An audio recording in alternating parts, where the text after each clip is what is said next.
I just really, wow, woman can suffer. So, hi, welcome back to my channel. Today I'm going to be doing another Reddit Am I the A-hole video. And Happy New Year's! When is it like, when are you supposed to stop saying Happy New Year's? I think by the end of January. I think definitely by the end of January, but like, you know, Happy New Year. I want to do this because like, you know, the whole girls trip thing, like you go to you go somewhere with your friends, you come back, you're not friends, so I'm trying to talk that tea. I, female 27, joined my friend and coworker, female 30, on her Europe trip to meet my online boyfriend. Things started fine, but issues arose in the south of France. Despite my boyfriend and me repeatedly inviting her to activities like beach walks, dinners, and sunset outing, which I even begged her to join, she declined everything. Later, she accused me of being a bad friend, said she hated my boyfriend, and claimed she felt unsafe around him. When I asked if he'd done anything to her, she admitted he hadn't, but was mad that he calmly asked me not to yell during a prior argument. Okay. After a group discussion with her boyfriend via FaceTime, we agreed to clear the air the next day. However, when we woke up, she had left the Airbnb without notice, leaving the door half open and blocked me on everything. On January 2nd, she emailed me a list of expenses she claims I owe her, including hotels and Airbnbs she stayed at after leaving, and plane tickets she missed by not traveling with us to Madrid. I've agreed to pay for shared expenses like food, Ubers, and the Paris Airbnb because I generally owe her that, but I refused to pay for her accommodations and missed flights after she voluntarily left and broke our agreement. I also have screenshots of our conversation where she agreed to pay for both the Paris and Madrid Airbnbs, an Excel sheet she created outlining costs and proof of her initial agreement. Even though I covered costs for some of her poor decisions during the trips, I'm not asking her to reimburse me for those. I just want to settle what I genuinely owe, the Paris portion. To make matters worse, she's tweeting about me, mentioning my name, and posting ugly things online. Am I the a-hole for refusing to pay for the expenses she incurred after breaking our agreement?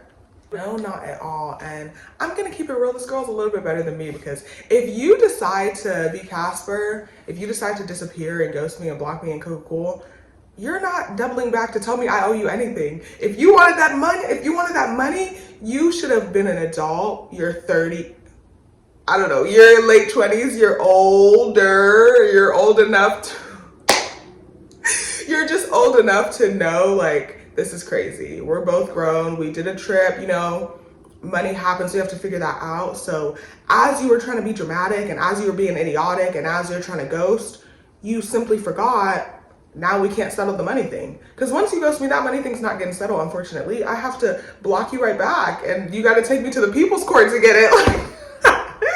You know, because if the girl had acted mature and had been like, okay, I just don't feel comfortable anymore, like I'm just gonna go, like let's handle the money later. Okay, cool. Then our friendship, whatever, we could deal with that, but let's handle that money. But you wanted to disappear, you wanted to be cute and you wanted to be dramatic. So let me show you some drama, girl. Let me show you something. And also I just feel like the whole I feel like traveling with people is hard. Traveling with friends is challenging. Living with friends is challenging, so just make sure you guys are just absolutely rock solid. And not only make sure you guys are rock solid, but just make sure that you guys both have the same temperament and you guys both handle things the same way. Because I feel like that's the biggest issue. Like, people are like, oh, we've been friends for this long and then the trip and blah, blah, blah. Okay, but like, you guys are friends, but that person's dirty and you never knew. Like, you like to clean up, you like to have your room looking good, and your friend doesn't. So like, you just need to make sure if you're gonna live with someone or travel with someone that you guys are on the same wavelength in the way that you guys handle things, because otherwise that friendship is gonna unravel immediately. So turn up. Okay. Am I the a-hole for making my friend walk home after he insulted my cooking? That's hilarious. If there was like an aspect of danger, I would say yes. If not, then I would say no. I, 27 male, hosted a small dinner at my place for a few friends last weekend. I'm no professional chef, but I enjoy cooking and I spent hours prepping a nice meal. Everyone seemed to like it except for my friend Mark, 28 male. From the moment he sat down, Mark kept making little comments like, "Did you forget to season this?" or "This is why I stick to takeout." At first, I laughed it off, but he wouldn't stop. Eventually, he said something like, "Man, you are a hater. Stop being a hater, please." Eventually, he said something like, "Man, even a frozen pizza would have been better than this." That was the last straw for me. I told him, "If you hate it so much, maybe you should just leave." He laughed, thinking I was joking. No. Up, up, out, and out. He laughed, thinking I was joking, but I wasn't. I made it clear he wasn't welcome to stay if he was going to keep insulting me. He ended up leaving, but since he didn't drive, he had to walk home about 20 minutes. Now a few friends are saying I overreacted and that kicking him out was too harsh, while others think he deserved it. Mark texted me later, calling me petty and saying I made him feel humiliated. Am I the a-hole? It's so interesting. It's so interesting, like, the position that people will be in and still act crazy. You are here and you don't have a car, and you don't have a way home. So if anything hits the fan, you're just gonna be on the porch, at best waiting for your Uber, but you're acting crazy. So I don't you did need that walk. You needed to clear your head and you needed to learn some respect and some manners on that 20-minute walk on your way home. I don't think the person's the a-hole, but I don't think the person's the a-hole and thought, but I don't understand people who do you, people who play you, but then when you give them just an increment, they're like, "Oh no, girl, you crazy, why would you do that?" Like, "Oh, be mature." You're talking about humiliated. I spent hours cooking down, thinking I was Martha Stewart, thinking I was Rachel Ray, thinking I was cooking with Kaya. But no, I spent hours in this kitchen, yes, my friends are coming over, I'm about to make them a feast, don't even play with it. And all you have to say is negative things. First of all, you don't get the one negative thing. You don't get to say the first one, because after the first one, we need to address this immediately. Why are you complaining? Even if you don't like it, everybody knows what you're supposed to do if you don't like the food. Chew a little slow. Then if it's in a paper plate, you gotta trash it upside down. No, that's manners. We all know what to do. You don't have to like the cooking, but you need to be respectful. And that's your friend, so come on. All you have to do is take 2 bites or be a conversationalist. And be so busy talking that, "Oh, Nards, you couldn't eat." This is not hard. You're rude and you are rude. You're rude and you're rude. That's enough. You don't need to be that. And you were trying to be embarrassing and you were trying to be a comedian and you were trying to take the main stage. And now you're walking home. You get what you get. Hold on, okay. This is a lot, but I'm curious. So, am I the a-hole for telling my boyfriend's friend's fiance I didn't pay for the couples trip? I'm trying to think about this. Okay, I have a boyfriend. That boyfriend has a friend. That friend proposed to someone. That's the fiance. Okay. So I, 24 female, went on a trip with my boyfriend, 27 male, and his friend, 26 male, along with his fiance, 25 female. This happened last week. That fallout is active. Oh. That sounds crazy. It sounds like warfare. That fallout is active. Okay. I was told the fiance planned the cabin trip and this was my first time meeting her. So upon meeting her, I said, "Thanks for planning everything. The cabin was so beautiful, great location and amenities, so great choice on her part." I was gushing over her planning skills and asking for tips as I'm in charge of planning a trip with my boyfriend in 5 weeks.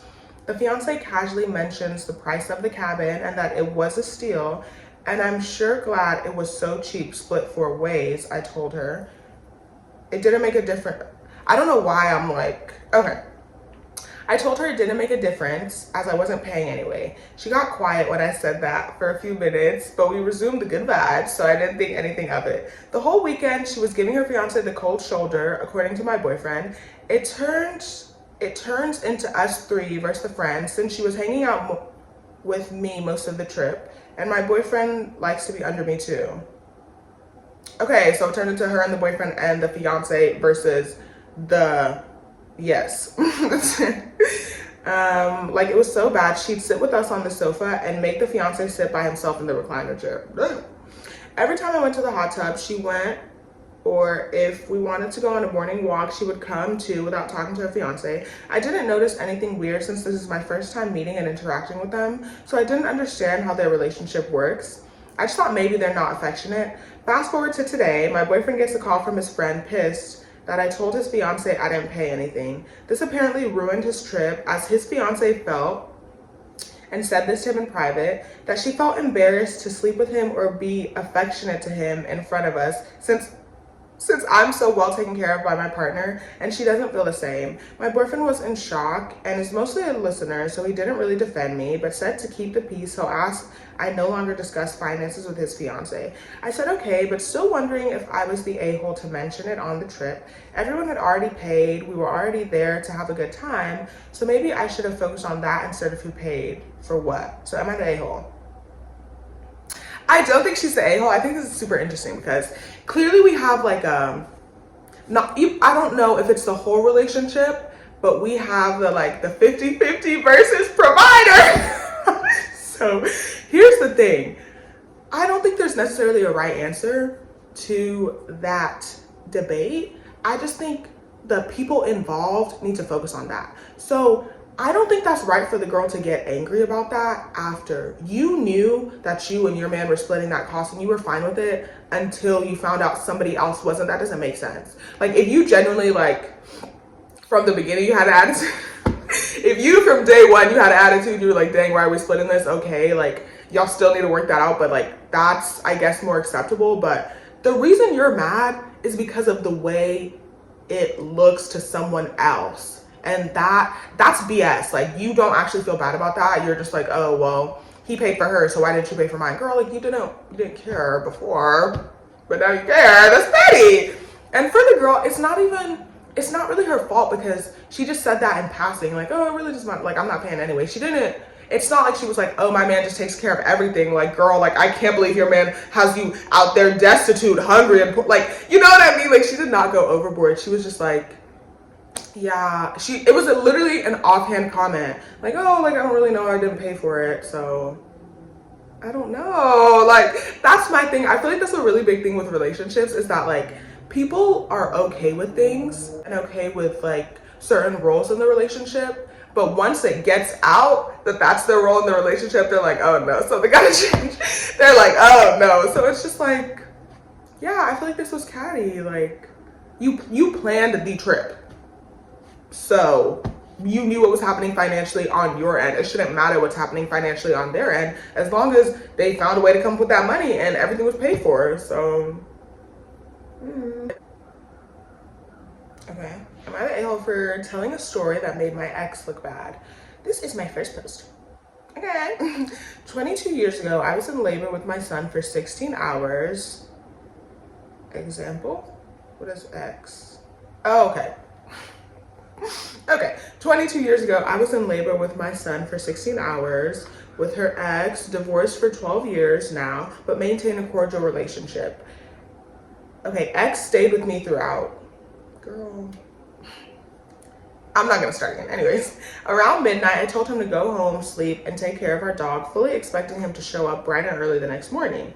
He didn't. All my family had gone home, and I was alone and afraid. I called him at 1 in the afternoon and pretty much demanded he return to the hospital. He was gaming. He did come back, but not until around 5 that evening. At my son's birthday last dinner, I told the story that the ex thinks I did to be an a-hole to him. In my defense, I just told the story of my son's birth and subsequent stay in the hospital for complications because it came up in conversation.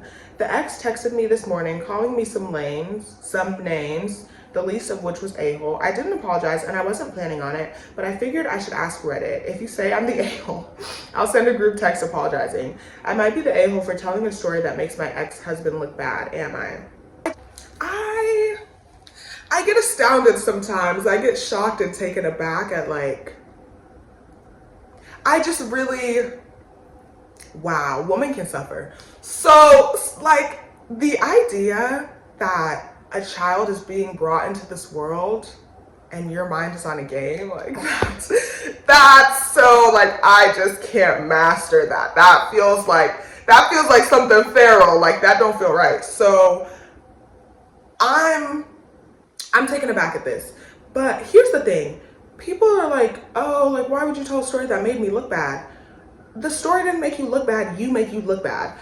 It's not me saying that you weren't at the kid's labor that made you look bad. It's you not being in the hospital and deciding to game that makes you look bad. So like, there are certain actions that are just gonna make you look bad. If tomorrow I slap a homeless person, that's bad. Like, if somebody tells that story, I'm gonna look bad, obviously. Not because they told it, but because my actions were bad. So I don't even know, like, you knew what you did, so you gotta take your L. If everybody thinks you're bad because you weren't in the hospital with your wife when your son was born and you were gaming, you really have to take that L, because literally, why did you do that? Yeah, I just feel like some people are just so aggressively out of touch. Like, how could you do something so heinous and try to blame me? I don't think she's the a-hole. Yeah, I think that's so insane for literally your child to be being born and you're like, let me beat a new level. That's crazy. So that's all I have for today. Thanks for watching.